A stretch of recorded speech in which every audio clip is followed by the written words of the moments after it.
Welcome back sa aking channel.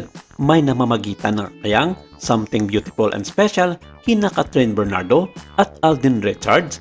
Yan ang nagkakaisang tanong ng mga netizens, lalo na ng mga Kathryn fans na umaasang magkakatuluyan din sa tunay na buhay ang dalawa sa tamang panahon. May mga nakausap kaming loyal supporters ni Alden na nagsabing malakas ang feeling nila na nagkakamabutihan na nga ang kapuso actor at si Kathryn Bernardo.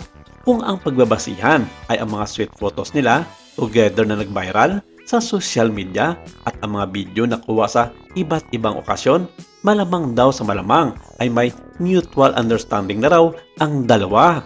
Pagtatapat ng Asia's multimedia star, pagkatapos nilang gawin ang kanilang box office hit movie na Hello Love Goodbye noong 2019, ay hindi naputol ang kanilang komunikasyon hanggang sa maging solid ang kanilang pagkakaibigan.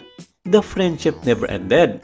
Naging solid din talaga yung samahan naming lahat sa HLG. And right now, I'm just quite overwhelmed. Whatever is happening between Kat and I really want it to be personal. Wala namang nabanggit si Alden kung matutuloy pa ang part 2 ng Hello Love Goodbye matapos itong gumawa sa kasaysayan sa history ng Philippine movie industry. Tumabo kasi ito na mahigit 880 million pesos sa takilya at naging record holder bilang highest grossing Filipino film of all time mula nang ipalabas ito noong 2019.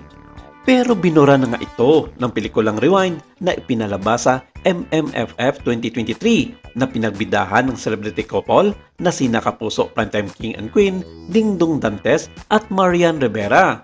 Samantala, may isang source naman na nakapagsabi sa ilang mga kilalang showbiz media vlogger at columnist na nag-level up naman daw talaga ang relasyon ni Alden at Kathryn Bernardo. More than friends na talaga ang turingan nila sa isa't isa.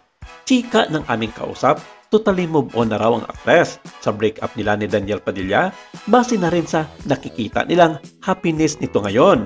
Sabi pa ng mapagkatiwalaang source, sana raw ay i-push na ni Alden ng bonggang-bongga si Kat dahil baka maunahan pa siya ng ibang lalaking umaaligid-aligid sa dalaga.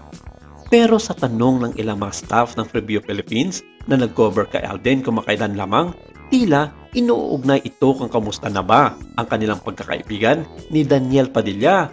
Gayong masyado ng obvious ang kanilang pagkamabutihan ni Kathryn Bernardo.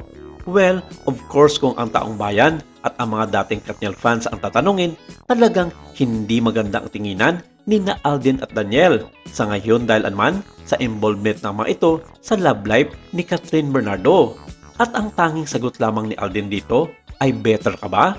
Nagulat ang mga staff at hindi nila alam kung sino nga ba ang sinabihan ng multimedia star na si Alden Richards, kung ang isa sa mga staff o ang kanyang tinutukoy ay ang dating ex ni Kathryn na si Daniel Padilla.